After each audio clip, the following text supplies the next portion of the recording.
अस्सलाम वालेकुम। काश्तकार भाई, तिल की फसल के बारे में आज हम बात कर रहे होंगे। तिल की फसल अगर आप काश्त करें, छोटी सी ये फसल है, अगर आप इसकी फसल के अंदर काश्त के अंदर सही तरीके से देखभाल नहीं करते, गफलत बरतते हैं, या यूं कह लें कि आप इस फसल के साथ मजाक करते हैं, तो ये फसल आखिर के अंदर आपके साथ मजाक कर जाती है। यानी 2-4 मन जो फी एकड़ पैदावार हासिल होती है, ये मजाक ही तो होता है। हमारे काश्तकार दोस्तों को चाहिए कि तिल की फसल अगर काश्त करें तो सही तरीके से काश्त करें। देखिए, ये फसल बहुत ज्यादा खर्चा आपसे नहीं मांगती, पानी कम मांगती है, खाद कम मांगती है, थोड़े से स्प्रे आपको करने पड़ जाते हैं, स्प्रे करें, अच्छी पैदावार हासिल करें।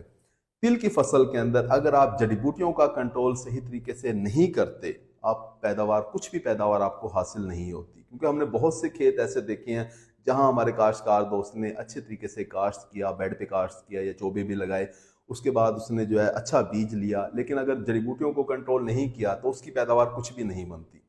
जड़ी बूटियों के कंट्रोल के बारे में ही आज हम बात कर रहे होंगे। हमारे तमाम काश्तकार दोस्तों को चाहिए कि जड़ी बूटियों को कंट्रोल करने के लिए जैसे ही वो बिजाई करते हैं तो फौरन पेंडीमेथिलीन का स्प्रे करवा लें।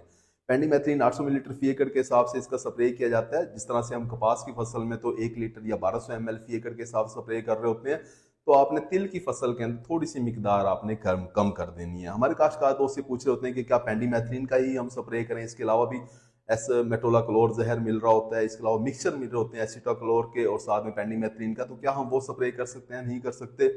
बिल्कुल कर सकते हैं। आप एस्मेटोलाक्लोर भी और ये मिक्सचर भी आप स्प्रे कर सकते हैं। मिकदार आपने थोड़ी सी कम ही रखनी है। यानी अगर आप एस्मेटोलाक्लोर जहर का स्प्रे करना चाहते हैं तो आप 800 की बजाय 600 मिलीलीटर फी एकड़ के हिसाब से स्प्रे करें। इसी तरह से अगर आप मिक्सचर एसिटाक्लोर और पेंडीमेथिलीन का मिक्सचर अगर आप स्प्रे करना चाहते हैं तो इसकी मिकदार भी 600 मिलीलीटर फी एकड़ के हिसाब से स्प्रे करें। हमारे काश्तकार दोस्त से पूछ रहे होते हैं कि क्या इसका कोई स्ट्रेस तो नहीं आ जाएगा तिल की फसल के ऊपर, पौधों के ऊपर? छोटे पौधे होते हैं, क्या वो निकल आएंगे बाहर? ऐसा ना हो कि उनका उगाव ही ना हो। उगाव बिल्कुल हो जाता है, कोई मसला नहीं होता। अगर बारिश हो जाए 2-4 दिन के अंदर अंदर थोड़ा सा स्ट्रेस जरूर आ जाता है, लेकिन देखें ये स्ट्रेस ज्यादा बेहतर है बाद में निकलने वाली जड़ी बूटियों से। क्योंकि बाद में जो जड़ी बूटियां निकल रही होती हैं वो बहुत ज्यादा तादाद के अंदर निकल रही होती हैं, फसल को बर्बाद कर देती हैं।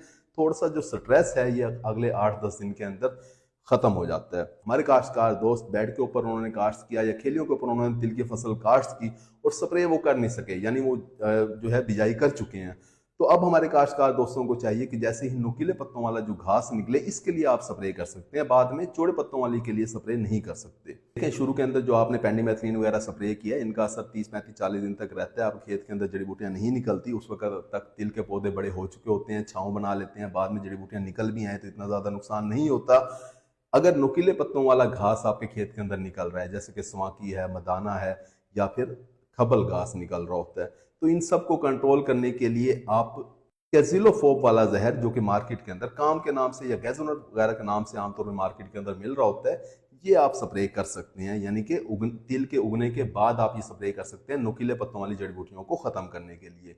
जहर की अगर मिकदार की बात की जाए तो 1 लीटर की टैंकी के अंदर आपने 100 मिलीलीटर फी टैंकी डाल के आपने स्प्रे करना है।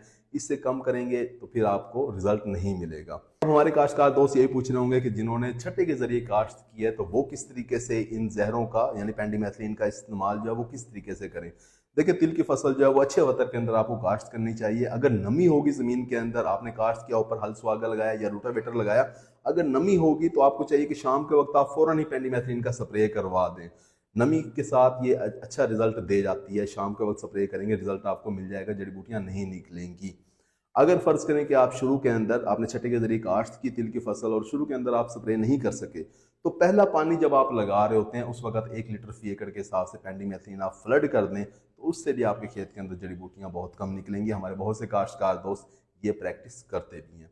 उम्मीद है कि इस तरीके से आप तिल के खेत के अंदर जड़ी बूटियों को कंट्रोल करेंगे और अच्छी पैदावार हासिल करेंगे। अपना ख्याल रखिएगा। अल्लाह हाफिज।